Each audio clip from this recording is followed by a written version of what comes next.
والسلام على أشرف الأنبياء وسيد المرسلين نبينا محمد وعلى آله وأصحابه أجمعين. سبحانك لا علم لنا إلا ما علمتنا إنك أنت العليم الحكيم. رب اشرح لي صدري ويسر لي أمري واحلل عقدة من لساني يفقه قولي. اللهم علمنا ما ينفعنا وانفعنا بما علمتنا وزدنا علما نافعا.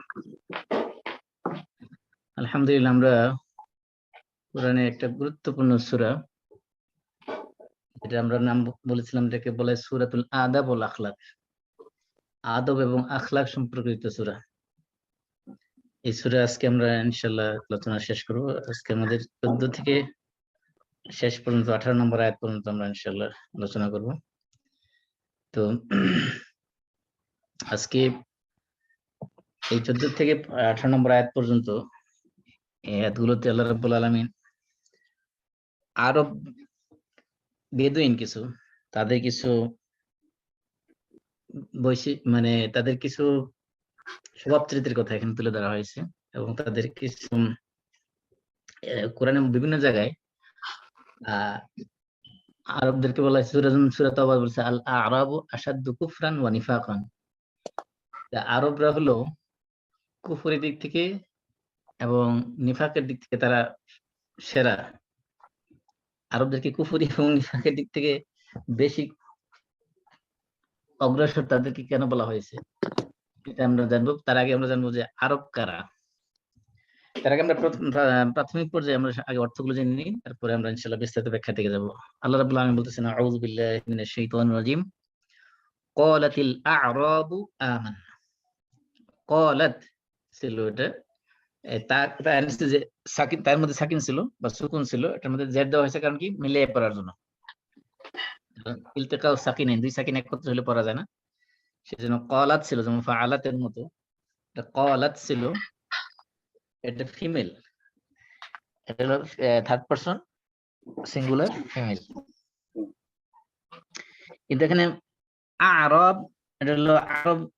আরব শব্দটা যেহেতু এটা প্লুরাল, আর আমরা জানি যে সবসময় প্লুরাল সবসময় আরবিতে কি হয়, আরবি ভাষা অনুযায়ী মানে জমা মুকাসসার, যেটা যে জমা অর্থাৎ যে প্লুরাল এক বচন থেকে বহু বচন বানানোর সময় এক বচনের স্ট্রাকচারটা ভেঙে যায়, ওই প্লুরালকে সবসময় আমরা ফিমেল হিসেবে কাউন্ট করি আরবি ভাষায়। অর্থাৎ সমস্ত জমা মুকাসসার, অর্থাৎ যেটা মানে সাউন্ড প্লুরাল নয়, যেটা এমন সমস্ত প্লুরালকেই আরবি ভাষায় ফিমেল হিসেবে কাউন্ট করা হয়। এটা গ্রামার একটা নিয়ম। তবে এই ক্ষেত্রে আপনি মেল হিসেবে কাউন্ট করলে কোনো সমস্যা নেই, কিন্তু সাধারণত দেখা যায় আরবি লেখার সময় বা বলার সময় সমস্ত ব্রোকেন প্লুরাল যেগুলো অথবা জমা মুকাসসার যেগুলো, সেগুলোকে আপনার ফিমেল হিসেবে কাউন্ট করা হয়, কনসিডার করা হয়। সেই জন্য আরব এটা যেহেতু প্লুরাল, সেই জন্য এটাকে ক্বালাত নাম হয়েছে। তাহলে ক্বালাত বলেছে, কারা বলেছে বা বললো? আল আরব, আরবের কিছু গ্রাম্য লোক। আরব সাধারণত বলা হয় যারা গ্রাম্য একেবারে বেদুইন, তাদেরকে বলা হয় আরব। আর এমনি যারা মানে শহরে যারা বসবাস করে আরবদের, তাদেরকে বলে আরব, আইন র বা আরব। একটা হলো আরব, একটা হলো আরব। একটা হলো হামজা দিয়ে, হামজা আইন র আলিফ বা, আরব, সেখান থেকে আরবি। আরেকটা হলো আরবি, আইন র বা ইয়া, আরবি। তাহলে আরব আর আরব দুটোর মধ্যে পার্থক্য আছে। তাহলে আরব বোঝানো হয় একেবারে গ্রাম্য আরব, যারা একেবারে ওই আমরা যাদেরকে সোজা বাংলা বেদুইন বলি, অশিক্ষিত, এবং তাদের একটা বৈশিষ্ট্য হলো তাদের স্বভাব চরিত্র খুব সবসময়, যেহেতু মরু অঞ্চলে বসবাস করে, রুক্ষ আবহাওয়ার মধ্যে থাকে, রুক্ষ পরিবেশে থাকে, মাসে 2 সপ্তাহে একবার গোসল করে, এবং অনেক সময় দেখা যায় তারা প্রস্রাব পায়খানা করে ঠিক মতো করে না। এই যে এক শ্রেণীর লোক, এদেরকে মানে আরবের বেদুইন হিসেবে যাদেরকে আমরা চিনি, যারা যাযাবরের মতো জীবন যাপন করে, যারা উটের দুধ আর বকরি মেষ এগুলো পালন করে যারা জীবন জীবিকা নির্বাহ করে অথবা চাষাবাদ করে, এই ধরনের লোকগুলোকে বলা হয় আরব। এরা কালাতিল আরব, আরবরা বললো, আরব বেদুইনরা বললো, কি বললো? তারা বললো আমান্না। আমান্তু, আমান্না, এটা কোন সিগা? আমরা, আমান্না যেমন ফাআলনা, আমরা এটা হলো কি ফার্স্ট পারসন প্লুরাল। মানে কি ইমান থেকে আমানাত, আমানাত থেকে আমান্না মানে আমরা ইমান এনেছি, আমান্তু আমান্না। তো আমান্না মানে কি আমরা ইমান এনেছি, তাহলে ফার্স্ট পারসন প্লুরাল। তাহলে তারা বললো, আরবরা বললো কি বললো? আমান্না, আমরা ইমান আনলাম। তাহলে আমান্নার ভিতরে ফেল আছে, এটা একটা ফেল, এর ভিতরে কি আছে? নাহনু একটা প্রনাউন ফাইল আছে, দমির একটা ফাইল আছে। তাহলে আরবরা বললো কি বললো? আমানা, আমরা ইমান এনেছি। তাহলে কালাত যে ফেল, এর ফাইল হলো আরব, এই ফাইল হিসেবে আরবের মধ্যে গেছে, পেশ হয়েছে। আপনারা কি স্ক্রিন দেখতে পাচ্ছেন এখানে? দেখা যাচ্ছে। ওকে, তাহলে কালাত ফেল, আরব হলো তার ফাইল। বলছে কারা? বলছে আরব, আরব বেদুইনরা বলছে। তাহলে আরব বেদুইন যেটা বলছে সেটা কি? সেটা বিহি, তাই না? এখন কি, তাহলে তারা কি বলছে? আমান্না। তাহলে এই যে আমান্না যে সেন্টেন্সটা, আমরা ইমান এনেছি, এই সেন্টেন্সটা কি হয়ে গেছে এখানে? মফউলি বিহি হয়ে গেছে। কারণ আরবরা কি বললো? যে আমরা ইমান এনেছি। তাহলে আমরা ইমান এনেছি পুরো সেন্টেন্সটা কি এখানে? মাফুলি বিহি। মাফউলি বিহি। যেমন আমি যদি বলি যে আমি আমি রুটি খেয়েছি, তাহলে খাওয়াটা হলো কাজ, কে খেয়েছে? আমি খেয়েছি, আমি হলাম ফাইল, আর রুটিটা হলো কি? মাফউলি বিহি। তাহলে এখানে আরবরা বললো কি বললো? যে আমরা ইমান এনেছি। তাহলে তারা যেটা বলছে সেই বলাটা হলো কি এখানে? মাফুলি বিহি। মাফউলি বিহি। তাহলে আমান্না হলো এখানে পুরো সেন্টেন্সে কি হয়েছে? মাফউলি বিহি হয়েছে। তাহলে কালাতিল আরব, আরব বেদুইন বললো আমান্না, আমরা ইমান এনেছি। এটা রাসূলের কাছে যাই তার দাবি করছে যে আমরা ইমান এনেছি। আল্লাহ জবাব দিচ্ছেন কি? আল্লাহ তাআলা বলছেন কুল, কুল মানে আপনি বলুন। এটা এটা কার বক্তব্য? আল্লাহ বলতেছেন, কাজ কাকে বলতেছেন? রাসূলকে বলতেছেন। তার মানে হে রাসূল আপনি বলুন। তার মানে যে সকল আরব বেদুইনরা রাসূলের কাছে ঈমানের দাবি করেছে যে আমরা ঈমান আনছি, আল্লাহ তাদেরকে জবাব দেওয়ার জন্য রাসূলকে অ্যাড্রেস করতেছেন, রাসূলকে বলতেছেন হে রাসূল আপনি বলেন তাদেরকে, কি বলুন? লাম তুমিনু, লাম তুমিনু, তোমরা ঈমান আনো নাই। আমরা জানি এই ফেলে মুদারি শুরুতে যখন লাম আসে তখন পরিবর্তন হয়। একটা হলো অর্থটা কি হয়ে যায়? অতীতের জন্য, মাদির জন্য হয়ে যায়, অতীতের অর্থ দেয়। লাম কিসের অর্থ দেয়? অতীতের অর্থ দেয়। আরেকটা হলো যে ফেলে মুদারিকে জজম দেয়, তাই না? এখানে যে লাম তুমিন, লাম তুমিনা, লাম তুমিনু ছিল। তাহলে তারা কি, আল্লাহ তাআলা বলছেন হে রাসূল আপনি বলে দিন, কি বলে দিন? লাম তুমিনু, তার মানে কি তোমরা ঈমান আনো নাই। তাহলে কি হয়েছে? তারা আরবরা দাবি করতেছে আমরা ঈমান আনছি, আল্লাহ বলতেছেন না তোমরা ঈমান আনো নাই। তাহলে কার কথা সত্য? অবশ্যই আল্লাহর কথা সত্য। কি তাহলে আবার শুধু শুধু ঈমান আনো নাই এতটুকু বলে শেষ করে ফেললে বুঝতে পারতাম আসলে তারা ঈমানদার না, কাফের বা মুনাফিক। কিন্তু আল্লাহ তাআলা কি বলেছেন? ওয়ালাকিন, বরং তোমরা এটা বলো, কুলু, বলো, কুলু মানে তোমরা বলো, কুল, কুলা, কুলু, কুলু, তোমরা বলো। তাহলে এটা আমর, ইম্পারেটিভ, তোমরা বলো। তাহলে তোমরা ঈমান আনছো, ঈমান আনো নাই, তোমরা কি বলো? তোমরা যে বলছো ঈমান আনছি, তোমরা ঈমান আনো নাই, তাহলে তোমরা কি কি করছো? তাহলে তোমরা কুলু, তোমরা বলো। আল্লাহ তাআলা শিখাই দিতেছেন আরবদেরকে, আরবরা তোমরা বলো, কি বলো? আসলাম না, আমরা ইসলাম গ্রহণ করেছি। এইখানে গুরুত্বপূর্ণ বিষয়। তাহলে আমরা বুঝতে পারলাম যে ঈমান আর ইসলাম দুটো কি জিনিস না, এক জিনিস না, দুই জিনিস। কারণ আরবরা দাবি করছে তারা ঈমান আনছে, আমরা তো জানি যে কেউ ঈমান আনলে সে কি যায়? মুসলমান হয়ে যায়, ঠিক কি না? কিন্তু আল্লাহ বলতেছেন না, ঈমান আনলে মুসলমান হয়। মুসলমান এক জিনিস আর মুমিন আরেক জিনিস, মুসলিম এক জিনিস আর মুমিন কি আরেক জিনিস, ডিফারেন্ট জিনিস। এই জন্য আল্লাহ বলতে তোমরা ঈমানের দাবি করতেছো, তোমরা মুমিন দাবি করতেছো, আসলে তোমরা মুমিন না, তোমরা ঈমান আনো নাই। তোমরা কি দাবি করো? দাবি করো যে তোমরা মুসলিম। তার মানে কি মুসলিম মানে কি মুমিন না? মুমিন মানে কি মুসলিম না? পার্থক্য। আমরা তো জানি যে সাধারণত কেউ যদি কালিমা পড়ি ইসলাম গ্রহণ করে তাহলে সে মুমিন, সে মুসলিম, ঠিক কিনা? সে মুসলিম, সে মুমিন কিনা? এখানে একটা সূক্ষ্ম পার্থক্য আছে। প্রথম আসি যে আমরা ইমান মানে ইমান হলো কয়েকটা জিনিসের নাম। ইমান হলো 3টা জিনিসের নাম। একটা হলো তাসদীক বিল জানান, মানে অন্তর দিয়ে বিশ্বাস করা, 1 নম্বর কন্ডিশন। ইমানের শর্ত কয়টা? 3টা। ইমান শব্দের অর্থের মধ্যে 3টা জিনিস আছে, 3টা জিনিসের সমন্বয় ইমান। এই 3টা কম্পোনেন্ট আছে ইমানের। এই 3টা যদি একটা না থাকে তাহলে এটাকে ইমান বলা যায় না। একটা হলো তাসদীক বিল জানান, অন্তর দিয়ে বিশ্বাস করা।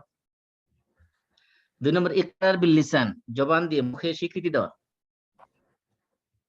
নম্বর হলো ওয়াল আমালু বিল আরকান আউল জাওয়ারিহ, মানে কাজের মাধ্যমে সেই বিশ্বাসে বহিঃপ্রকাশ ঘটানো। এই 3টা জিনিসের নাম হলো কি? ইমান। ইমান। এখন আমি যদি বলি ইমান আনছি, তার মানে কি আমার ভিতরে এই 3টা জিনিস সবগুলো থাকতে হবে। আমার অন্তরের মধ্যে বিশ্বাস থাকতে হবে। ইমানের আরকান আছে, আল্লাহর প্রতি ইমান, নবী রাসূলদের প্রতি ইমান, পরকালের প্রতি ইমান, ফেরেশতাদের প্রতি ইমান, আসমান কিতাবের প্রতি ইমান, তাকদীরের প্রতি ইমান। এই সব যে ইমানের যে আরকান 6টা, এই সবগুলোর প্রতি ইমান থাকতে হবে। এবং এই ইমানটা শুধুমাত্র অন্তরের ভিতরে থাকতে হবে না, মুখে স্বীকৃতি দিতে হবে যে আপনি মনে মনে বিশ্বাস করছেন আল্লাহ একজন আছে, কিন্তু কখনো লা ইলাহা ইল্লাল্লাহ মুখ দিয়ে স্বীকার করতে রাজি না, তাহলে ইমান হবে না।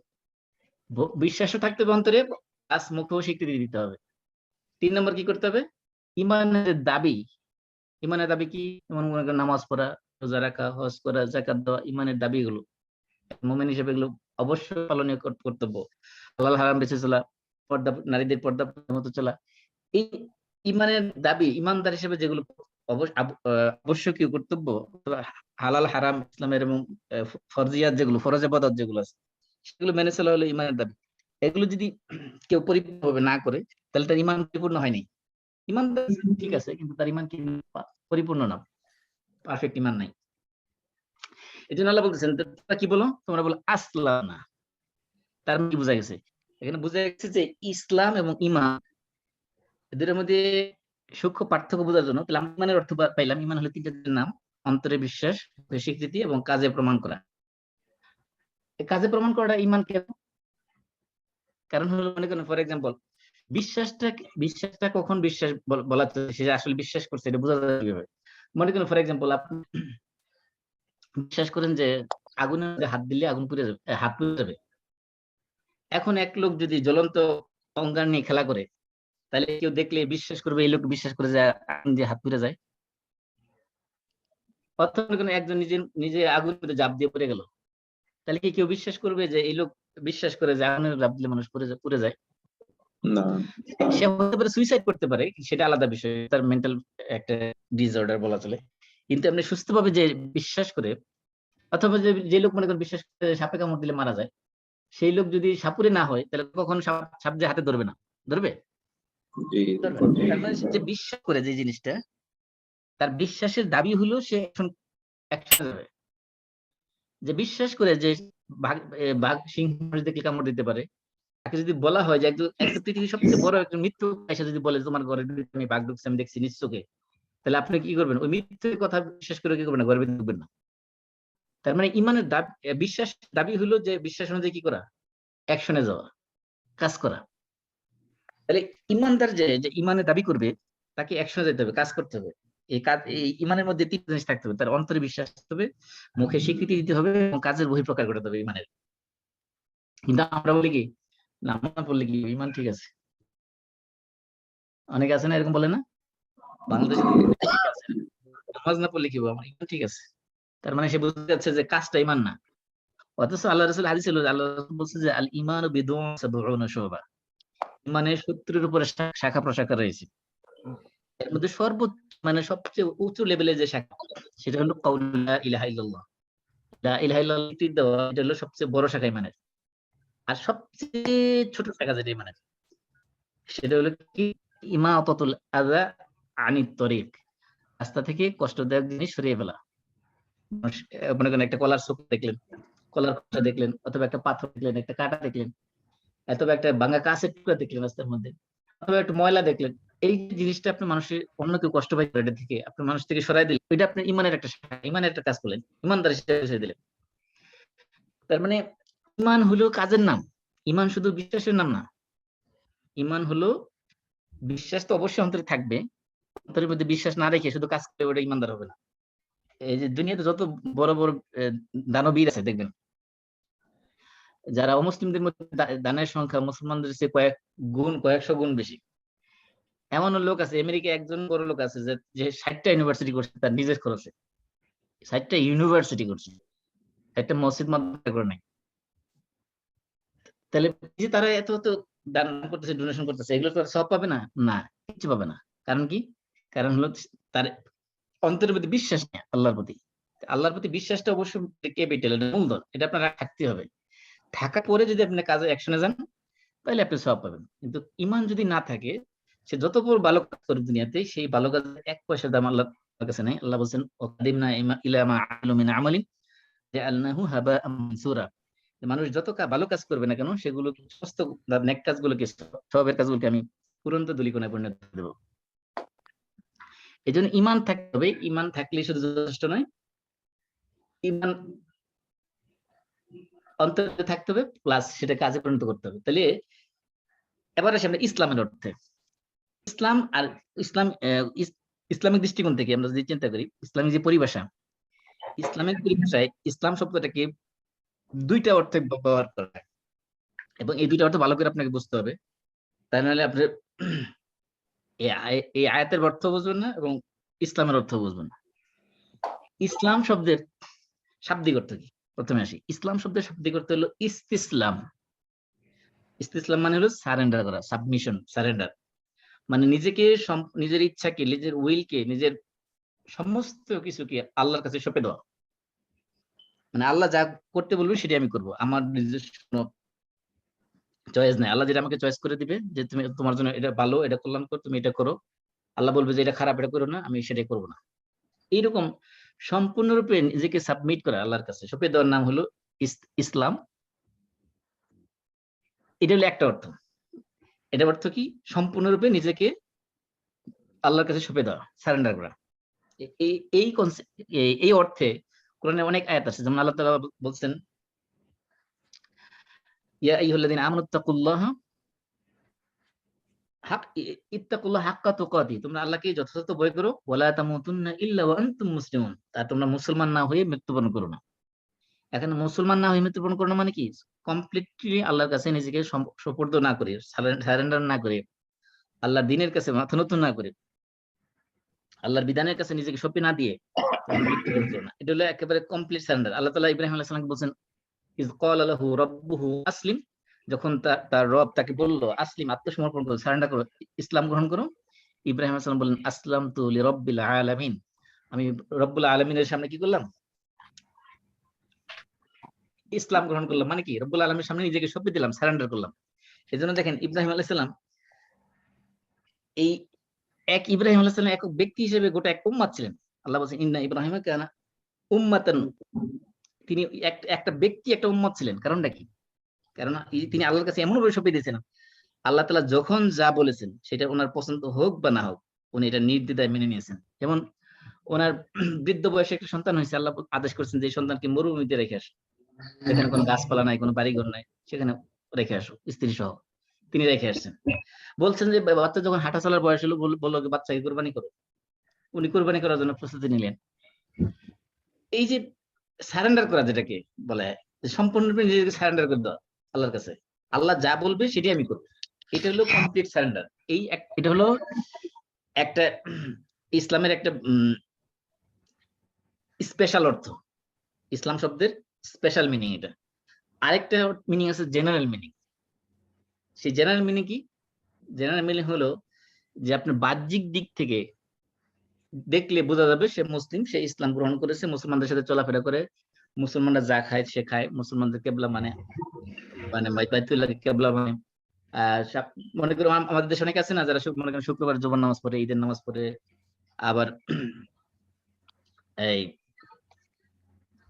মনে করেন যে অনেকে আছে দাড়িও রাখে, কিন্তু বাকি সব ইসলাম বিধিবিধান মানে না। মনে করেন 5 ওয়াক্ত নামাজই পড়ে না, সে রমজান মাসে রোজাও রাখে না, সে যাকাতও দেয় না, সে হজ ফরজ হজও করে না, কিন্তু সে মুসলমান হিসেবে নিজের নাম মুসলমান, বাপদাদার মুসলমান, মুসলমানদের সাথে চলাফেরা করে, সবকিছু ঠিক আছে। তার মানে এই যে বাহ্যিক বেশভূষায় সে মুসলিম, তার নামে সে মুসলিম, তার পাসপোর্টের মধ্যে লেখা আছে ধর্ম হলো ইসলাম, জন্ম নিবন্ধনে হয়তো লেখা থাকতে পারে কোনো কোনো ক্ষেত্রে। এই যে একটা বাহ্যিক পরিচয়, এটা হলো একটা মুসলিম। কিন্তু এই যে বাহ্যিক পরিচয় দিয়ে মুসলমান হইলো, মানে একজন মানুষ ধরেন একজন হিন্দুই, সে কি করলো, সে ইসলাম গ্রহণ করলো, গ্রহণ করে মুসলমানদের সাথে চলাফেরা করতে শুরু করলো। কিন্তু অন্তরের ভিতরে, ফর এক্সাম্পল, যে ইন্ডিয়া থেকে একজন ইন্ডিয়ান গভর্নমেন্ট একজনকে অ্যাসাইন করে দিল যে তুমি বাংলাদেশে যে মুসলমান বেশ ধরে মুসলমান ইসলাম ধর্ম গ্রহণ করে মুসলমানদের সাথে মিশে তুমি গোয়েন্দাগিরি করবা।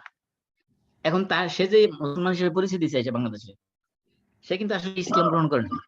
তার ইসলামটা ছিল কি বাহ্যিক ইসলাম। সে হয়তো মসজিদে যাচ্ছে, মসজিদে কে কি করতেছে না করতেছে খোঁজ খবর নিতেছে, কি কি অ্যাক্টিভিটিস হচ্ছে সেগুলো দেখতেছে, কিন্তু এই তার বাহ্যিক ইসলাম তার ভিতরে আছে, কিন্তু অন্তরের ভিতরে কি নেই, তার ইসলাম নাই, অন্তরের ভিতরে তার বিশ্বাস নাই। তাহলে ইসলাম, আপনি এক ধরনের ইসলাম আছে যেটা আপনি বাহ্যিক ভাবে মানুষকে শো করতে পারবেন, এই যে শো অফের যে ইসলাম, এটা এক ইসলাম।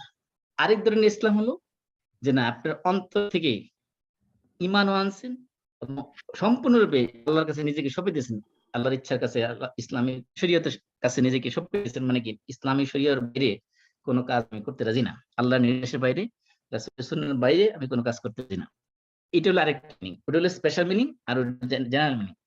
এই অর্থে, অর্থাৎ যারা নাকি অন্তরে ঈমান আনে নাই, কিন্তু মুসলমানদের সামনে মদিনাতে মুসলমানদের সাথে উঠা বসা তাদের, কিন্তু তারা অন্তরের দিকে মুনাফিক, ঈমানই আনে নাই, হয়তোবা তারা নিজেদেরকে ঈমান দাবি করতেছে। এই কারণে হতে পারে যে রাসূল সাল্লাল্লাহু আলাইহি ওয়াসাল্লাম যদি যুদ্ধে বিজয় লাভ করেন তাহলে গনিমত সম্পদের ভাগ পাবে, এটাও হতে পারে, কারণ অনেক কারণ হতে পারে। তাহলে এখানে আল্লাহ তাআলা আর বেদিনকে বলতেছে, তারা এসে দাবি করছে রাসূলের কাছে, হে রাসূল আমরা তো ঈমান আনছি। আল্লাহ তাআলা বলে দিচ্ছেন যে তোমরা কি করো নাই, ঈমান আনে কি করছো, ইসলাম গ্রহণ করছো। তাহলে এইখানে যে ইসলাম, তারা আল্লাহ তাআলা যে বলছেন তোমরা ইসলাম গ্রহণ করেছো, তাহলে এখানে কোন ইসলামের কথা বলা হয়, জেনারেল মিনিং নাকি special meaning? General meaning. General meaning, অর্থাৎ আমরা বাহ্যিকভাবে মুসলমানদের সাথে চলাফেরা করি, মুসলমানদের সাথে উঠা বসা করি, মুসলমানদের মতো আমাদেরকে দেখতে দেখা যায়, আমরা মুসলমান। আসলে আমাদের অন্তর, আসলে তাদের কি অন্তরে কি নেই, আসলে বর্তমান পৃথিবীতে দেখবেন মুসলিম সমাজের মধ্যে অনেক মুসলমান আছে যারা আসলে যদি আল্লাহ তাআলা প্রকাশ করে দিতেন যে কার অন্তরে ঈমান আছে না আছে, দেখা যাচ্ছে অধিকাংশ মুসলমান না, তার অন্তরে ঈমান নেই। বাহ্যিকভাবে মুসলমানদের সাথে উঠাফেরা করতে চলাফেরা করতেছে, কিন্তু তার অন্তরে কি নেই, বিশ্বাসের মধ্যে সমস্যা আছে। তাহলে অপকৃত ঈমানদার কারা, এটা বর্ণনা এখানে আসতেছে। আল্লাহ বলছেন ওয়ালাম্মা ইয়াদখুল ঈমানু ফি কুলুবিকুম, আল্লাহ তাআলা বলতেছে যে তাদেরকে আল্লাহ তাআলা শিখিয়ে দিচ্ছে, তোমরা ঈমান আনছি কথা না বলে কি বলো যে আমরা ইসলাম গ্রহণ করেছি। কারণটা কি? কারণ আল্লাহ বলছেন ওয়ালাম্মা, মানে এখনো পর্যন্ত, লাম্মা ইয়াদখুলিল, এই যে আমরা জানি যে ফেলে মুদারেকে জজম দেয় কয়টা জিনিস, জাওয়াজুল মুদারে, লাম, লাম্মা, লামুল আমর এবং লামুন নাহি, এই চারটা জিনিস কি করে মুদারে শুরুতে আসলে কি হয়, মুদারে কি হয়ে যায়, জজম যুক্ত হয়। তাহলে ছিল লাম্মা ইয়াদখুল, যেমন এই যে এখানে ছিল ক্বালাত, ক্বালাত কি হয়েছে, ক্বালাত হয়ে গেছে, ক্বালাত তো এটা কি হয়ে গেছে, ক্বালাতি হয়ে গেছে। কারণ কি, পরের অক্ষর সাকিন হওয়ার কারণে দুইটা মিলাই পড়ার জন্য। ঠিক এখানে এই যে লাম ইয়াদখুল ছিল, এর পরে যে সাকিন আছে, এজন্য দুই সাকিন একসাথে পড়া যাবে না, সেজন্য এই সাকিনকে কি করা হয়েছে, জেদ দেওয়া হয়েছে। এবং আমরা একটা মূলনীতি পড়েছিলাম, আস-সাকিন ইযা হুররিকা বিল কাসরা, সাকিন যুক্ত অক্ষরকে যখন কোনো হরকত দেওয়া হয়, দেওয়া হয়, তখন সাধারণত কি দেওয়া হয়, জেদ দেওয়া হয়। হিসেবে এখানে কি কইছে, লাম্মা ইয়াদখুল ছিল, লাম্মা ইয়াদখুলি হয়ে গেছে। তাহলে লাম্মা ইয়াদখুলিল ওয়ালাম্মা ইয়াদখুলিল ঈমানু, দাখালা ইয়াদখুল মানে প্রবেশ করা, লাম্মা ইয়াদখুল মানে প্রবেশ করে নাই, এখনো কি প্রবেশ করে নাই, আল ঈমানু, তাহলে ঈমান হলো কি এখানে ফাইল, লাম্মা ইয়াদখুল মানে প্রবেশ করে নাই, কে প্রবেশ করে নাই, ঈমান প্রবেশ করে নাই, তাহলে ঈমানটা হলো কি ফাইল। তাহলে ঈমান প্রবেশ করে নাই, কোথায় প্রবেশ করে নাই, ফি মানে মধ্যে, কিসের মধ্যে প্রবেশ করে নাই, বিকুম, কুলুব মানে কালবের বহুবচন, মানে কি হার্ট, হ্যাঁ, কলব মানে অন্তর বা হৃদয়, কুলুবিকুম তোমাদের অন্তরে, তার মানে তোমাদের অন্তরের ভিতরে এখন কি করে নাই, প্রবেশ করে নাই, ঈমান প্রবেশ করে নাই। তার মানে বাহ্যিক বেশভূষায় তোমরা দেখাচ্ছ যে আমরা মুসলমান, আমরা মুসলমানদের সাথে চলি, মুসলমানদের সাথে যুদ্ধে যাই, মুসলমানদের সাথে ব্যবসা করি, আমরা তাদের সাথে মসজিদে যাই, সবকিছু করি, কিন্তু আল্লাহ বলছেন ওয়ালাম্মা ইয়াদখুলিল ঈমানু ফি কুলুবিকুম, তোমাদের অন্তরের ভিতরে এখন ঈমান প্রবেশ করে। তাহলে ঈমান কি জিনিস? ঈমান হলো যে ঈমান মা ওয়াকারা ফিল কলব ওয়া সাদ্দাকাহুল আমাল।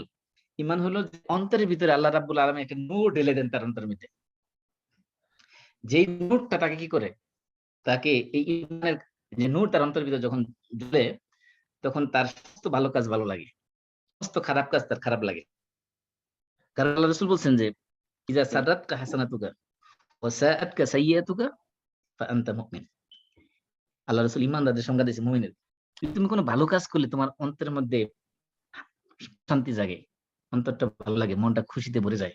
যে কোনো পাপের কাজ করলে, নেকের কাজ করলে যদি তোমার অন্তরে প্রশান্তি লাভ করো, অন্তরটা যদি ভালো লাগে, আর কোন গুনার কাজ করলে যদি তোমার খুবই সন্তুষ্ট লাগে, মনের মধ্যে জ্বালা পড়া শুরু হয়ে যায়, একটা মানসিক পীড়ন শুরু হয়ে যায়, যে যতক্ষণ না তওবা করে আসো ততক্ষণ পর্যন্ত তোমার মনের ভিতরে কষ্ট থাকে, তা বুঝতে হবে তোমার অন্তরের ভিতরে ঈমানের নূর এখনো আছে, ঈমান এখনো জীবিত আছে। যেন বলা হচ্ছে যে তাহলে তাদেরকে বলতেছেন যে তোমাদের অন্তরে কি করে নেই, এখন ঈমান প্রবেশ করে নেই। তাহলে ঈমান যদি একবার প্রবেশ করে, ঈমান গুণ যদি একবার অন্তরের মধ্যে জ্বলে, তাহলে ওই ঈমান তাকে এমন এক শক্তি তাকে দিবে তার দেহের ভিতরে, যে শক্তির কারণে সে পৃথিবীর সমস্ত পরাশক্তিকে সে মানে তুচ্ছ জ্ঞান করবে। দেখেন ফিরাউনের স্ত্রী নাম, ফিরাউনের স্ত্রীর নাম কি? আসিয়া। আসিয়া। ফেরাউন ছিল তদানীন্তন পৃথিবীর সবচেয়ে সুপার পাওয়ার, আর সেই সুপার পাওয়ারের স্ত্রী থাকা সত্ত্বেও সে মানে নিয়েছে। এবং এই ফেরাউনের ঘরে ফেরাউনের স্ত্রীর যে চুল আশ্রয়িত যে দাসী, যাকে বললে মাসেতা, মাসেতা মানে চুল চিরনিকারী, মানে চুল আশ্রয় যে হেয়ার ড্রেসিং করে, বলে মাসেতা আরবিতে। এই মাসেতার কাহিনী আপনারা জানেন, যে তাকে ফেরাউনের বাহিনী তাকে ঈমান ত্যাগ করার জন্য তাকে তার প্রত্যেকটা সন্তানকে মেরে ফেলা হয়েছে, তাকে মেরে ফেলা হয়েছে, তারপরে ঈমান ত্যাগ করেনি। তারপরে আপনি আসহাবে উখদুদের কাহিনী জানেন, সূরাতুল বুরুজে যে কাহিনী বর্ণনা করা হয়েছে, সেখানে ওই যে গোলামকে যখন মেরে ফেলার জন্য নিয়ে যাওয়া হলো, তারপরে পুরো এলাকার সমস্ত মানুষগুলোকে হ্যাঁ, গুরুজি মেরে ফেলা হলো, কিন্তু একটা মানুষ কি করে নাই, ইসলাম ত্যাগ করে নাই। ঠিক করে নেন। এরপরে মনে করেন এই যে বেলাল রাদিয়াল্লাহু আনহু কাহিনী, তার মনিব যখন মরুভূমির উত্তপ্ত বালুর মধ্যে তাকে শোয়াই রেখে বুকের উপর পাথর চাপা দিয়ে রেখে দিত, এবং তাকে মক্কা শহরে বাচ্চাদেরকে দিয়ে গলার মধ্যে রশি বাঁধে হেঁচড়াইতো, এত কিছুর পরেও সে কোনোদিন ঈমান ত্যাগ করেনি। এই যে ঈমানের যে স্বাদ, এটা যখন অন্তরের ভিতরে একবার ঢুকে যাবে, তখন পৃথিবীর সমস্ত শক্তিকে তার কাছে তুচ্ছ মনে হবে, বলবো যে এগুলো কোনো কিছুই না। কারণ তখন সে আল্লাহ রাব্বুল আলামিনের পক্ষ থেকে সে ঈমানের একটা স্পিরিট, একটা শক্তি তার ভিতরে জাগ্রত হবে। ঈমান হলো এমন একটা শক্তি, যেটা এমন জায়গায় রাখা হয়েছে যেখানে পৃথিবীর কোনো মানুষের কোনো হাত নেই। ঈমানটাকে রাখা হয়েছে মানুষের অন্তরের ভিতরে। আপনি মানুষের গলা কেটে ফেলতে পারবেন, মানুষকে মেরে ফেলতে পারবেন, ফাঁসি দিতে ঝুলাইতে পারবেন, তার অন্তরের ভিতরে যেই জায়গায় আল্লাহ তাআলা ঈমানটা রেখেছেন, ওই জায়গার ভিতরে কেউ হাত স্পর্শ করতে পারবে না। এমন একটা জায়গায় ভিতরে আল্লাহ তাআলা রেখেছেন যে কোনো মানুষের, আপনি মানুষকে জোর জবরদস্তি করে তার কাছ থেকে অনেক কিছু ছিনিয়ে নিতে পারবেন, কিন্তু তার বিশ্বাস, এটা আপনি কোনো অবস্থায় মানুষ অন্তর থেকে ছিনিয়ে নিতে পারবেন না। সাময়িকভাবে তাকে আপনি পরাজিত করতে পারবেন, তাকে অর্থনৈতিকভাবে তাকে লোকসানে ফেলতে পারবেন, কিন্তু তার অন্তরের যে বিশ্বাসটা, এই বিশ্বাসটা কোনোদিন ছিনিয়ে নিতে পারবেন না। এই জন্য ইসলামের প্রাথমিক যুগে দেখা গেছে অনেক সাহাবীদেরকে নির্যাতন করা হলো, এক পর্যায়ে দেখা যেত যে রাসূলকে তারা গালি দিত, বলা হতো, বলতো যে গালি না দিলে কি করবো, মুহাম্মদকে গালি দাও সাল্লাল্লাহু আলাইহি ওয়াসাল্লাম, তা নাহলে তোমাকে কি করবো, মেরে ফেলবো, বা এরকম তাদের বিভিন্ন ধরনের নির্যাতন করা হতো। অনেক সময় দেখা যেত যে নির্যাতন সহ্য করতে না পেরে এক পর্যায়ে তারা রাসূলের ব্যাপারে খারাপ কথা বলতো, কটু কথা বলতো, নির্যাতন থেকে মুক্তি পাওয়ার জন্য। তখন রাসূলের কাছে এসে যখন অভিযোগ করতো যে ইয়া রাসূলুল্লাহ, আমি তো শেষ হয়ে গেছি, আমি তো এই তাদের নির্যাতনে সহ্য করতে না পেরে এরকম কথা বলে ফেলছি। তখন আল্লাহ রাসূল তাকে জিজ্ঞেস করেছেন, তোমার অন্তরের কি অবস্থা? বলছে যে না, আমার অন্তরের মধ্যে ঈমান এখনো তাজা আছে, তখন আল্লাহ তাআলা কোরআন আয়াত নাযিল করেছেন, ইল্লা মান উকরিহা ওয়া কলবুহু মুতমাইন্নুন বিল ঈমান। যাকে জবরদস্তি করা হচ্ছে কিন্তু তার কলবটা কি আছে, ঈমানের প্রতি ইতমিনান আছে, প্রশান্ত আছে, তার ব্যাপারে কোনো সমস্যা নাই। এই ধরনের পরিস্থিতিতে পড়লে সে এগুলো করতে পারে। এই এই ঈমানের কথা বলা হয়েছে যে ঈমান হলো অ্যাকশনের নাম। আল্লাহ রাসূল বলেছেন ওয়াল্লাহি লা ইউমিন, ওয়াল্লাহি লা ইউমিন, ওয়াল্লাহি লা ইউমিন। আল্লাহ রাসূল ৩ বার কসম করছেন। সাহাবায়ে কেরাম তো অবাক হলেন যে রাসূল সাল্লাল্লাহু আলাইহি ওয়াসাল্লাম এত কসম করতেছেন, বারবার কসম করতেছেন, কারণটা কি? কারণ এমনিতে রাসূল বললেই তো কেউ সবাই বিশ্বাস করে। রাসূলের কথা মিথ্যা কথা বলবে এই কথা তো কেউ মনে গুনাহ করে কল্পনা করতে পারে না। কিন্তু তারপরে রাসূল যখন ৩ বার কসম করলেন, বুঝতে পারলেন যে খুবই সিভিয়ার এবং খুব সিরিয়াস একটা ইস্যু নিয়ে কথা বলতেছেন। তারপর সাহাবায়ে কেরাম জিজ্ঞেস করলেন, ইয়া রাসূলুল্লাহ মান মান ইয়া রাসূলুল্লাহ, কে সে ব্যক্তি যে মুমিন না? আল্লাহ রাসূল বললেন যে যার অনিষ্ট থেকে তার প্রতিবেশী মুক্ত নয় সে ঈমানদার না। প্রতিবেশীর সার্টিফিকেট নির্ভর করবে আপনি ঈমানদার কিনা। আপনার প্রতিবেশী যদি বলে যে সেই ব্যক্তি ভালো মানুষ, তাহলে আপনি ভালো মানুষ। প্রতিবেশী যদি বলে যে এই মানুষটা খারাপ মানুষ, তাহলে খারাপ মানুষ। প্রতিবেশীর সাথে ভালো আচরণের ব্যাপারে আল্লাহ রাসূল সাল্লাল্লাহু আলাইহি ওয়াসাল্লাম এত জোরালো বক্তব্য দিয়েছেন। যে সাহাবী হাদিস বর্ণনা করেছেন তিনি বলতেছেন যে আমি একবার দেখলাম রাসূল সাল্লাল্লাহু আলাইহি ওয়াসাল্লামের সাথে একজন ব্যক্তির সামনে দাঁড়ায় এত লম্বা কথা বলতেছেন যে আমি দূরে দাঁড়ায় কাছে গেলাম না, কারণ কাছে গেলে তাদের আলাপের মধ্যে ইন্টারাপ্ট হতে পারে, ডিস্টার্ব হতে পারে, কি নিয়ে কথা বলতেছে। আমি দূরে দাঁড়ায় শুনতেছিলাম যে রাসূল সাল্লাল্লাহু আলাইহি ওয়াসাল্লাম এক ব্যক্তির সাথে কথা বলতেছেন। তো এত লম্বা কথা বলছেন যে আমি নিজেই বিরক্ত হয়ে গেছি। রাসূলের প্রতি আমার দয়া জাগছে যে এত লম্বা সময় রাসূল দাঁড়ায় কথা শুনতেছেন, রাসূলের জন্য কষ্ট হচ্ছে মনে হয়। তো লোকটা যখন চলে গেল তখন আমি সামনে গেলাম। তখন আল্লাহ রাসূল জিজ্ঞেস করলেন, তুমি কি জানো তখন আমি যার সাথে কথা বলছি সে কে? বললেন যে না আমি তো জানি না। বলে যে উনি ছিল জিবরিল আলাইহিস সালাম, আমাকে এইমাত্র বলে গেছেন যে জিবরিল আমাকে প্রতিবেশীর অধিকারের ব্যাপারে এত জোরালো ভাবে বলেছেন যে আমার কাছে মনে হয়েছে যেন প্রতিবেশীকে আমার সম্পদের ওয়ারিস বানাই দিবে। তো আল্লাহ রাসূল বললেন, তুমি তাহলে আমার কাছে আসলে না কেন? কাছে আসলে তো তুমি জিবরিলকে তুমি সালাম দিতে, তোমার সালামের জবাব দিত। তো সে তো জানতোই না যে এটা জিবরিল মানুষের সুরত ধরে আসছে। যেটা বলতেছিলাম যে ঈমান হলো কাজের নাম। ঈমান হলো আল্লাহ রাসূল বলেছেন লা ইউমিনু আহাদুকুম, তোমাদের কেউ প্রকৃত ঈমানদার হতে পারবে না ততক্ষণ পর্যন্ত না যতক্ষণ না কি করবে, হাত্তা আকুনা আহাব্বা ইলাইহি মিন ওয়ালিদিহি ওয়া ওয়ালাদিহি ওয়ান নাসি আজমাইন। তোমাদের কেউই ততক্ষণ পর্যন্ত প্রকৃত ঈমানদার হতে পারবে না যতক্ষণ না আমি রাসূল তার কাছে আহাব্বা ইলাইহি মিন ওয়ালিদিহি, তার পিতামাতার চেয়ে, ওয়া ওয়ালাদিহি, তার সন্তানের চেয়ে, ওয়ান নাসি আজমাইন, এবং গোটা পৃথিবীর সমস্ত মানুষের চেয়ে যতক্ষণ না আমি রাসূল তার অন্তরের মধ্যে সবচেয়ে বেশি প্রিয় হব ততক্ষণ পর্যন্ত সে প্রকৃত ঈমানদার হতে পারবে না। তাহলে ঈমানের দাবি কাজ করা, রাস্তায় কষ্টদায়ক বস্তু সরানো ঈমানের আলামত, প্রতিবেশীর হক আদায় করে ঈমানের আলামত, আপনার রাসূলকে ভালোবাসা ঈমানের আলামত, আল্লাহকে আল্লাহ রাসূলকে ভালোবাসা ঈমানের আলামত। এই যে ঈমানটা হলো অ্যাকশনের নাম। আপনি যদি ইমাম বাইহাকির শুআবুল ঈমান একটা বই আছে, এটা অনুবাদ হয়েছে বাংলা ভাষায়। শুআবুল ঈমান যদি পড়েন সেখানে ঈমানের যে 70-এর উপর শাখা প্রশাখা রয়েছে সবগুলোর উপর হাদিস নিয়ে আসছে। দেখবেন যে সবগুলি কাজ, যতগুলো ঈমানের শাখা প্রশাখা সবগুলি কাজের নাম। তারপরে আল্লাহ বলতেছেন তাহলে ঈমানের অন্তরের ঈমানের স্বাদ কারা পাবে? আল্লাহ রাসূল বলছেন যাকাত আমাল ঈমান, সে ব্যক্তি ঈমানের স্বাদ পেল। কোন ব্যক্তি ঈমানের স্বাদ পেল? মান রাদিয়া বিল্লাহি রাব্বাহু ওয়া বিল ইসলামি দীনান ওয়া বি মুহাম্মাদিন সাল্লাল্লাহু আলাইহি ওয়াসাল্লাম নাবিয়্যুন ওয়া রাসূলান। ব্যক্তি আল্লাহকে রব হিসেবে নিয়ে সন্তুষ্ট রইল, দ্বীন ইসলামকে তার জীবন বিধান হিসেবে মেনে নিয়ে সন্তুষ্ট রইল, এবং মুহাম্মদ সাল্লাল্লাহু আলাইহি ওয়াসাল্লামকে রাসূল হিসেবে মেনে সন্তুষ্ট রইল, সে ঈমানের স্বাদ পেল।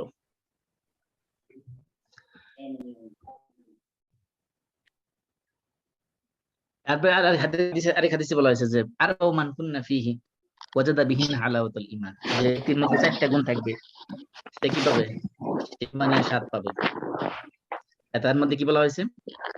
যে আইয়াকুন আল্লাহু ওয়া রাসূলুহু আহাব্বা ইলাইহি মিম্মা সিওয়াহু,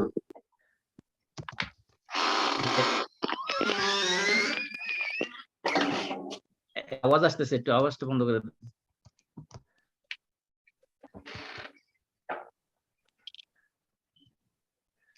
ওকে, আল্লাহ রাসূল বলছেন যে 4টা জিনিস যার ভিতরে থাকবে, আরেক হাদিসে বলছে 3 জিনিস যার ভিতরে থাকবে সে ঈমানের স্বাদ পাবে।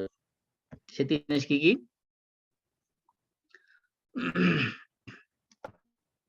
একটা হলো সালাসুম মান কুন্না ফিহি ওয়াজাদা বিহিন্না হালাওয়াতাল ঈমান।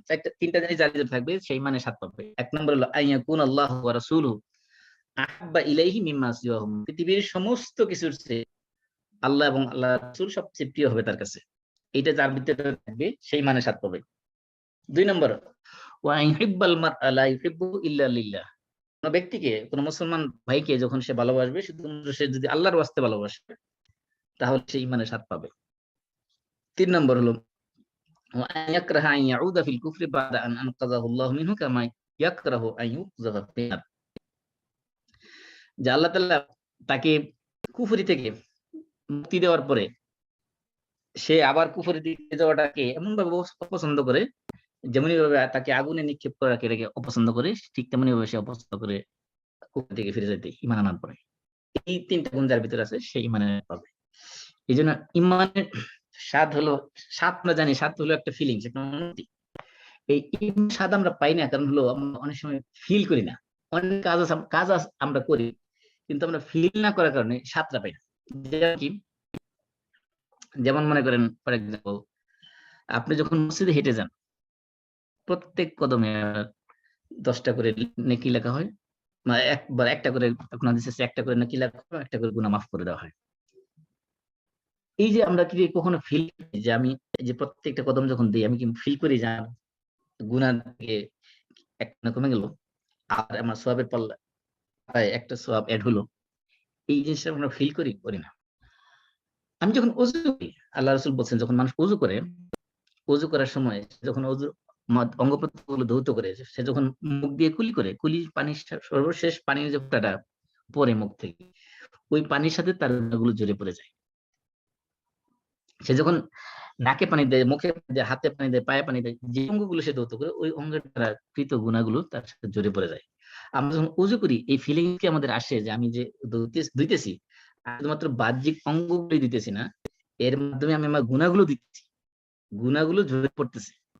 আপনি বাহ্যিক ফিজিক্যালি দেখতেন যে টপ টপ করে আপনার গুনাহগুলো জড়িয়ে পড়তেছে পানির সাথে সাথে, তাহলে আপনি অবশ্যই শীতের মধ্যে যত কষ্ট হোক না কেন আপনি পারফেক্টলি ওযু করতেন।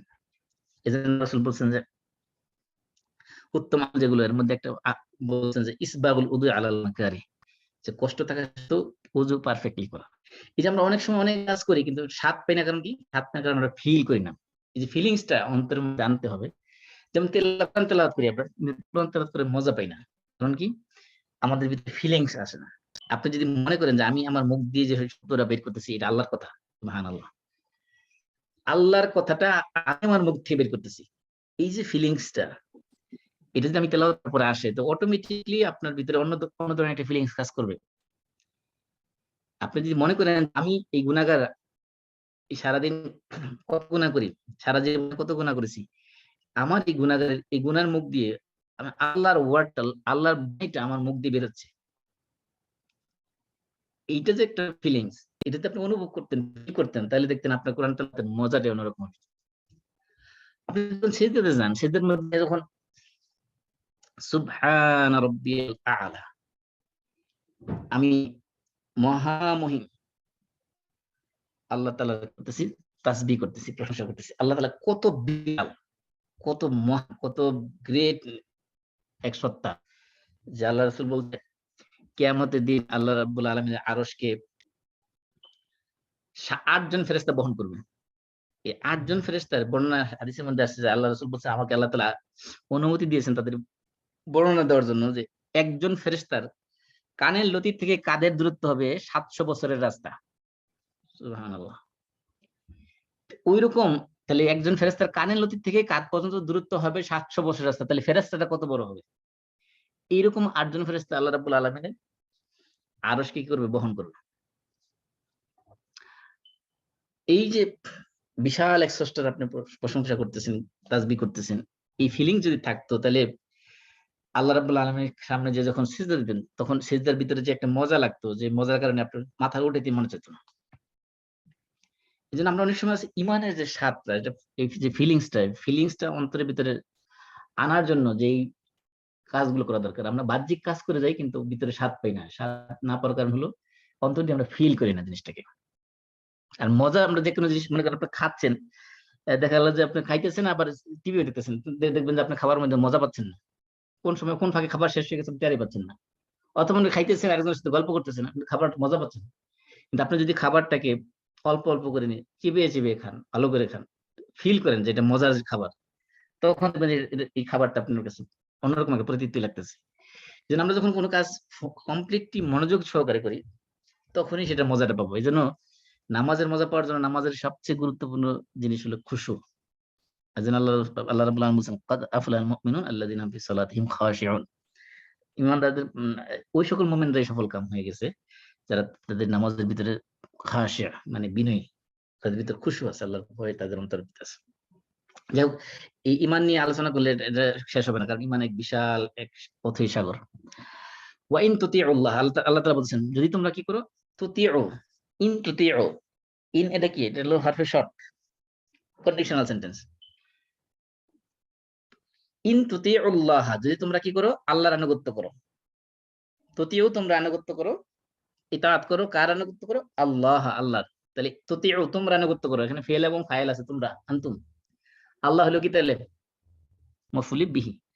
ইন তুতিউল্লাহ, তোমরা যদি আল্লাহর আনুগত্য করো, ওয়া রাসূলাহু, এবং তার রাসূলের, রাসূল হলো মুদাফ, ও হলো মুদাফ ইলাইহি, এবং তার রাসূলের, আল্লাহ এবং তার রাসূলের আনুগত্য যদি তোমরা করো, তাহলে আল্লাহ কি করবেন, লা ইয়ালিতকুম মিন আমালিকুম শাইআ। লা ইয়ালিতকুম মানে কমাবেন না, কম দিবেন না, অথবা জুলুম করবেন না। ওয়ালা তা ইয়ালিতু বা লা তা ইয়ালিতু, এই দুইটা দুই ধরনের শব্দই আছে। এটার অর্থ হলো যে কম কম দেওয়া। লা ইয়ালিতকুম মানে তিনি তোমাদেরকে কম দিবেন না। তাহলে ওয়ালা তা ইয়ালিতু, তাহলে ইয়ালিতকুম, লা ইয়ালিতকুম তোমাদেরকে কম দিবেন না। এখানে ফেল আছে, ফাইল আছে, মফউল বিহি আছে, পুরোটা একটা সেন্টেন্স। কি দিবেন না, মিন আমালিকুম, আমাল, আমলের বহুবচন আমাল। আমাল মানে কাজসমূহ, তোমরা যত কাজ করো না কেন, তোমাদের ভালো কাজ যত আছে, সেই সমস্ত ভালো কাজের থেকে কি দিবেন না, শাইআন মানে কোনো কিছু। অর্থাৎ তোমাদের যত ভালো কাজ আছে, নেক কাজ আছে, এগুলোর কোনো কিছুর সওয়াব তিনি কম দিবেন না, সওয়াব পরিপূর্ণ করে দিবেন। শর্ত হলো কি, শর্ত হলো তোমরা দুইটা কাজ করবে, আল্লাহ, আল্লাহর আনুগত্য করবে, ও রাসূলাহু, এবং তার রাসূলের আনুগত্য করবে। ইন্নাল্লাহা গাফুরুর রহিম, নিশ্চয় আল্লাহ অত্যন্ত ক্ষমাশীল এবং অত্যন্ত দয়ালু। তারপরে আল্লাহ তাআলা বলতেছেন, এখন এতক্ষণ তো আল্লাহ তাআলা বলছেন যে আরবরা যখন আরব বেদিনরা এসে দাবি করছে যে ঈমান আনছে, আল্লাহ বলছে তোমরা ঈমান আনো নাই, তোমরা ইসলাম গ্রহণ করছো শুধুমাত্র। ঈমান আসলে অন্তরের জিনিস। এখন আল্লাহ তাআলা ঈমানদার কারা তাদের সংখ্যা দিচ্ছেন। আল্লাহ বলছেন ইন্নামাল মুমিনুনা আল্লাযীনা আমানু বিল্লাহি ওয়া রাসূলিহি সুম্মা লাম ইয়ারতাবু ওয়া জাহাদু বিআমওয়ালিহিম ওয়া আনফুসিহিম ফি সাবিলিল্লাহ উলাইকা হুমুস সাদিকুন। যে মুমিন হলো প্রকৃতই একমাত্র কেবলমাত্র তারাই। এখানে দেখেন ইন্নামা, একটা হলো ইন্না, ইন্না হলো হরফ মুশাব্বাহ বিল ফিল, আর ইন্নার সাথে যখন মা আসে তখন হয়ে যায় ইন্নামা। ইন্নামা বলা হয়, এটাকে বলে আদাতুল হাসর। আরবি ভাষায় কোন একটা মিনিং কে কনফাইন করার জন্য, একটা মিনিং কে একেবারে সীমিত করে দেওয়ার জন্য, একটা অর্থের একটা শব্দকে, একটা শব্দের মিনিং কে একেবারে এর বাইরে আর যাবেই না, এই এই অর্থের বাইরে যাবে না, একবার কনফাইন করে দেওয়া, সীমিত করে দেওয়ার জন্য এই শব্দটা ব্যবহার করা হয়, ইন্নামা ব্যবহার করা হয়। যেমন ইন্নামাল আমালু বিন্নিয়াত, বলা হয় যে সকল কাজের প্রতিদান নিয়তের উপর নির্ভরশীল। তার মানে কোনো কাজে এক্সেপশন নাই, যে কাজ নিয়ত ছাড়া সওয়াব পাওয়া যায়। তাহলে এই যে ইন্নামাল মুমিনুনা মানে একমাত্র কেবলমাত্র শুধুমাত্র মুমিন তারাই, অর্থাৎ বোঝানো হচ্ছে যে এই গুণ যাদের মধ্যে নাই এরা আসলে মুমিন না। তাহলে প্রকৃত ঈমানদার না, প্রকৃত ঈমানদার একমাত্র তারাই। এরা কারা, এই মুমিনগুলো কারা, আল্লাযীনা, যারা, কি কি কি কি কোয়ালিটি তাদের, চারটা গুণ তাদের।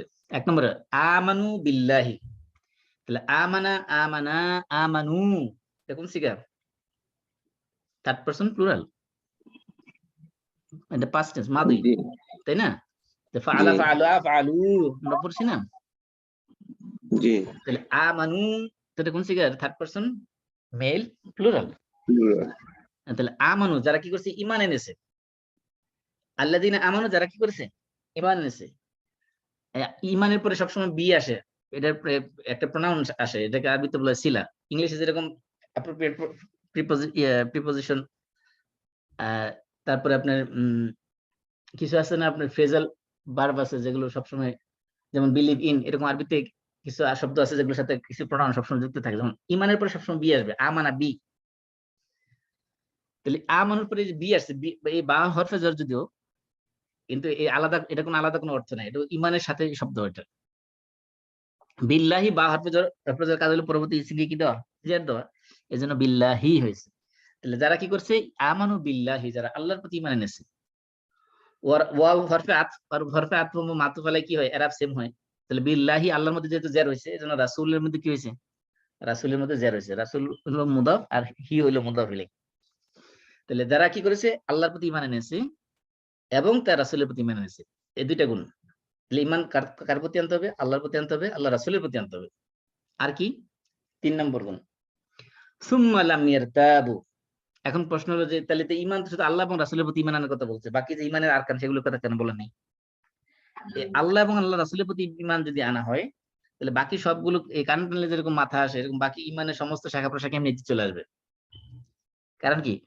আল্লাহর প্রতি ঈমান, রাসূলের প্রতি ঈমানের সাথে সম্পৃক্ত ফেরেশতাদের প্রতি বিশ্বাস, আসমানি কিতাবের প্রতি বিশ্বাস, পরকালের প্রতি বিশ্বাস, তাকদীরের প্রতি বিশ্বাস, এই সমস্ত বাকি যে ঈমানের আরকান আছে সবগুলো এই দুইটার ভিতরে চলে আসে। তাহলে যারা কি করবে? আল্লাহ এবং আল্লাহ রাসূলের প্রতি ঈমান আনবে। সুম্মা অতঃপর লাম ইয়ারতাবু। ইরতিয়াব মানে এটার মানে আমরা সূরা বাকারার মধ্যে বলছি লা রাইবা ফিহি। রাইব মানে কি? রাইব মানে সন্দেহ, সংশয়। তো লাম ইয়ারতাবু ওই ইরতিয়াব থেকে। ইরতিয়াব মানে হলো সন্দেহ, সংশয়। যে ঈমান আনার পরে কি নাই? তার ভিতরে অন্তরের মধ্যে বিন্দু পরিমাণ কি নাই? সন্দেহ, সংশয় নাই। তার মানে কি? আল্লাহর প্রতি এবং রাসূলের প্রতি যে ঈমান আনছে, এই ঈমান আনার পরে ঈমানটাকে এমন ভাবে সে স্ট্রংলি এবং মজবুত ভাবে ঈমান এনেছে যে ঈমান তার নড়বড় না। যে একজন বলল, যেমন একজন এসে দাবি করতেছে যে রাসূল তো এই হাদিস এটা তো ইসলামই নেই। অথবা এই ইসলামের এই বিধান তো এটা সোজা সোজা দিয়ে চলে না, নাউজুবিল্লাহ। এরকম যারা আপনার বিভিন্ন ধরনের সন্দেহজনক কথাবার্তা আপনার সামনে এসে বলবে, আপনার ঈমান এত মজবুত যে আমি যেটা শিখছি কোরআন থেকে, যেটা আমি জানছি সহিহ হাদিস থেকে, এটা কোনো অবস্থায় নড়বড় হবে না। তো লাম ইয়ারতাবু মানে সন্দেহ সংশয় করবে না। আল্লাহ এবং আল্লাহর রাসূলের প্রতি যে ঈমান আছে, এই ঈমানের প্রতি ঈমান তাদের বিন্দুমাত্র কি হবে না? সন্দেহ সংশয় ঢুকবে না এর ভিতরে। একবারে ইনটেক ঈমান। এরা হলো প্রকৃত ঈমানদার। তারপরে কি করবে? আর কি কাজ করবে? ওয়াজাহাদু। জাহাদা ইউজাহিদু জিহাদ করা, মানে মুজাহাদা করা বা জিহাদ করা। ওয়াজাহাদু এবং তারা কি করবে? জিহাদ করে। কিসের মাধ্যমে? এই যে আমানুষ পরে যেরকম বি আসছে, এই জাহাদুর পরে বি আসছে। বি মানে এখন দ্বারা। তাহলে কি দ্বারা জিহাদ করবে? বি আমওয়ালিহিম, তাদের সম্পদ দ্বারা। আমওয়াল হলো মালের বহুবচন। মাল মানে সম্পদ আমরা জানি। তাহলে মালের বহুবচন হলো আমওয়াল। তাহলে আমওয়াল হলো মুদাফ, হিম হলো মুদাফ ইলাইহি। তো বি আমওয়ালিহিম আমওয়ালের মধ্যে যারা হচ্ছে কারণ ওই যে বা আসছে হরফে জর এই কারণে। তাহলে আর কি কাজ করবে তারা? তাহলে তারা কাদের কাজ কি? আল্লাহর প্রতি ঈমান আনবে, আল্লাহ রাসূলের প্রতি ঈমান আনবে এবং এই ঈমানের মধ্যে কোনো বিন্দু পরিমাণ সন্দেহ সংশয়ের স্থান দিবে না। তারপর কি করবে? ওয়াজাহাদু এবং তারা জিহাদ করবে বি আমওয়ালিহিম, তাদের মাল দিয়ে, ওয়া আনফুসিহিম এবং তাদের জান দিয়ে। আনফুস হলো নফসের বহুবচন। নফস মানে প্রাণ বা জান।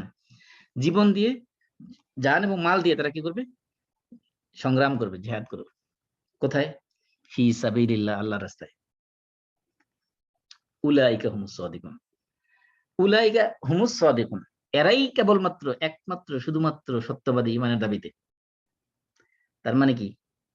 এইখানে দেখেন এই হসর, এই যে ইন্নামা দিয়ে হসর করা হয়েছে, আবার এই যে সর্বশেষ যে সেন্টেন্স এইখানে দেখেন উলাইকা, এটা হলো মুবতাদা। উলাইকা সাদিকুন যদি আল্লাহ বলতেন তাহলে কিন্তু অর্থ হয়ে যেত, মানে উলাইকা ওরা সাদিকুন মানে সত্যবাদী, সাদিক মানে সত্যবাদী এক বচন, সাদিকানে সাদিকুনা এটা ইসম ফাইল, এটা বহু বচন। তাহলে উলাইকা সাদিকুন না বলে উলাইকা হুমুস সাদিকুন, এই হুমটাকে, এই দমিরটাকে আলাদা আনা হয়েছে মাঝখানে এমফেসিস দেওয়ার জন্য, স্ট্রংলি এমফেসিস দেওয়ার জন্য।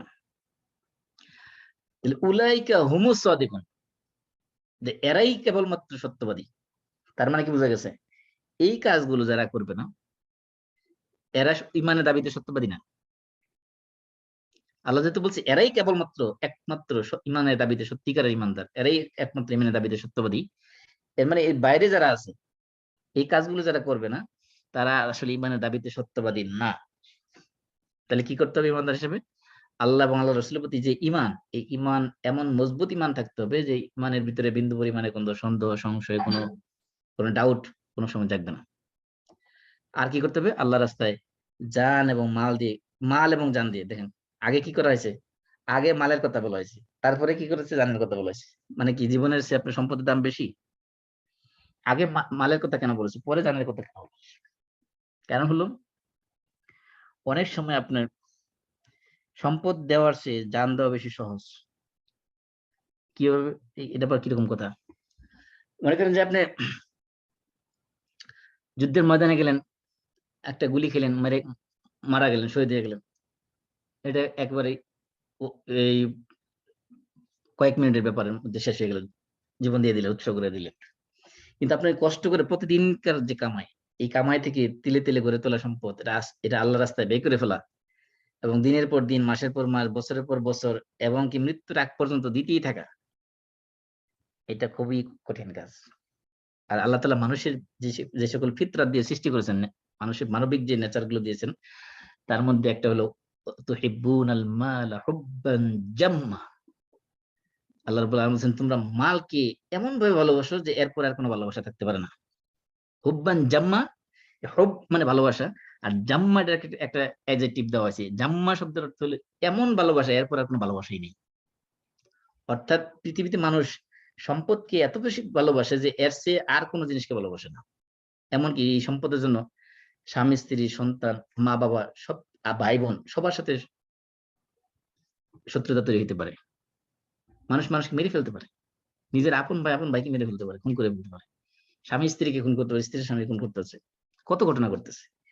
এই জন্য আল্লাহ তাআলা মালকে অগ্রাধিকার দিয়েছেন, যে আল্লাহ রাস্তায় সংগ্রাম করার সময় মালকে সবার আগে অগ্রাধিকার দিয়েছেন, মালের প্রতি বেশি গুরুত্ব দিয়েছেন, এমফেসিস দিয়েছেন। এই জন্য মাল, এই সম্পদকে বলা হয় ইসলামী আন্দোলনের জন্য এটা একটা রক্ত স্বরূপ।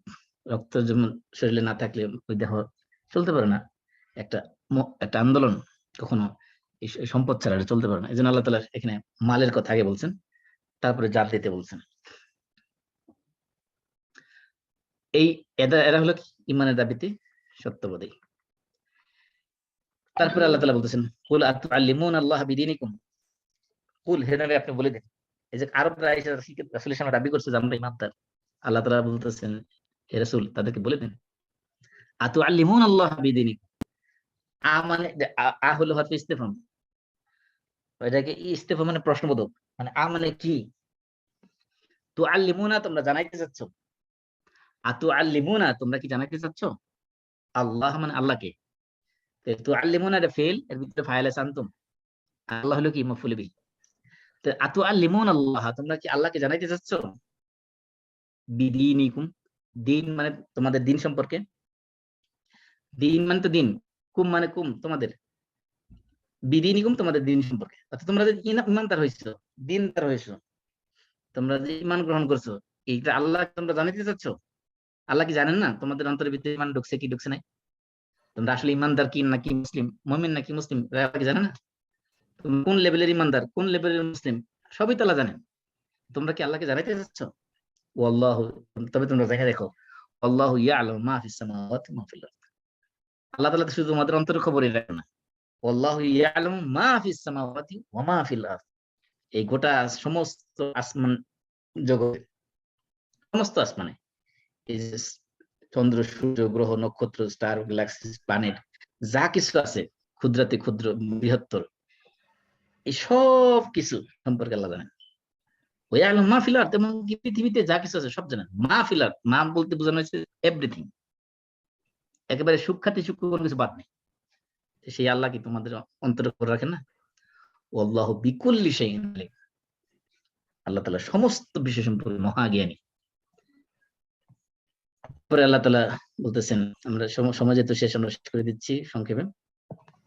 ইয়ামনুনা আলাইকা আন আসলাম, ইয়ামুন্নুন মান্না, ইয়ামুন্নু মানে হলো খোঁটা দেওয়া, মানে কাউকে কিছু ভালো কাজ, মানে কাউকে উপকার করা, খোঁটা দেওয়া, এটাকে বললাম মান।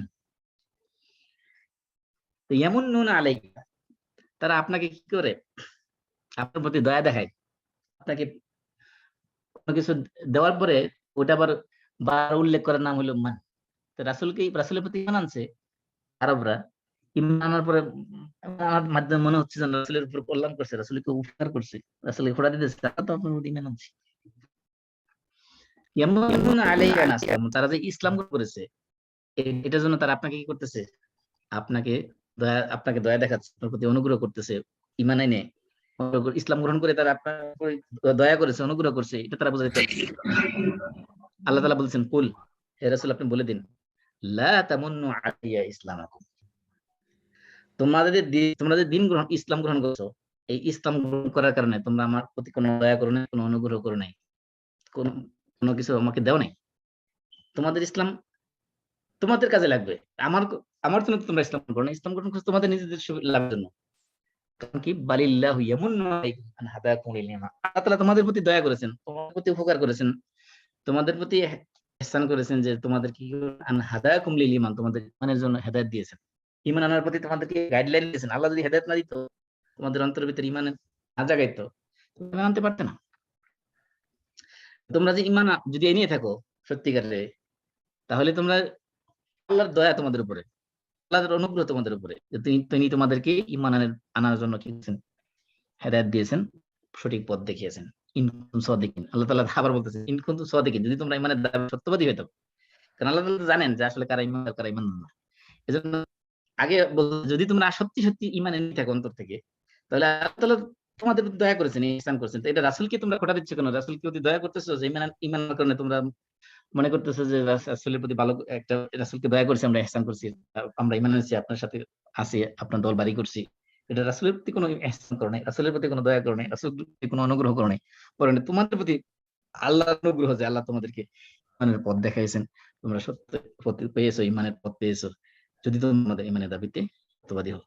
তারপরে এই সূরাগুলো সর্বশেষ আয়াত আল্লাহ তাআলা এই ঈমান যেহেতু অন্তরের বিষয়, এখানে আল্লাহ তাআলা কি জানেন, যে আল্লাহ বলেছে ইন্নাল্লাহা ইয়ালামু গায়বাস সামাওয়াতি ওয়াল আরদ, যে আগে বলছেনই, আগে আল্লাহ কি বলছেন, আল্লাহু ইয়ালামু মা ফিস সামাওয়াতি ওয়াল আরদ, আল্লাহ তাআলা আসমান এবং জমিনে যা কিছু আছে সবকিছু সম্পর্কে জানেন।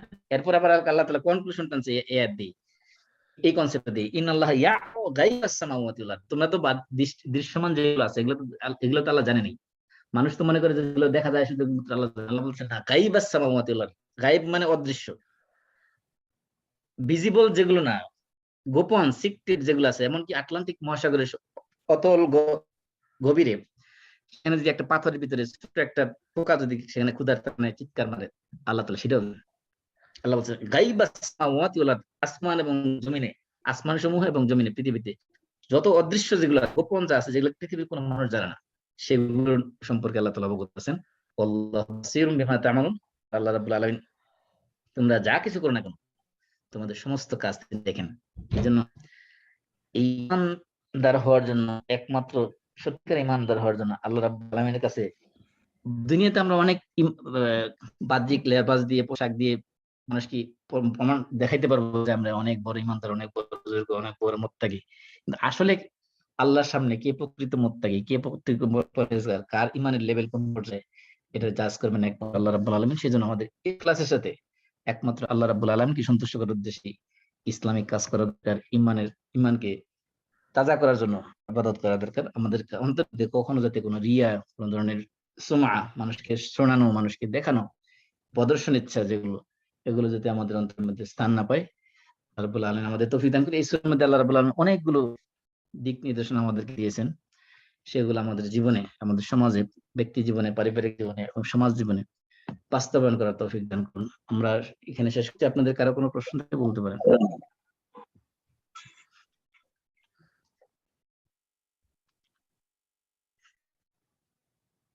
কারো প্রশ্ন নাই, তাহলে আমরা শেষ করে দিচ্ছি। সবাই কাফারাতুল মাজলিস। সুবহানাকাল্লাহুম্মা ওয়া বিহামদিক, লা ইলাহা ইল্লা আনতা, আস্তাগফিরুকা ওয়া আতুবু ইলাইক। আসসালামু আলাইকুম ওয়া রাহমাতুল্লাহি ওয়া বারাকাতুহু। ওয়ালাইকুম আসসালাম ওয়া রাহমাতুল্লাহ।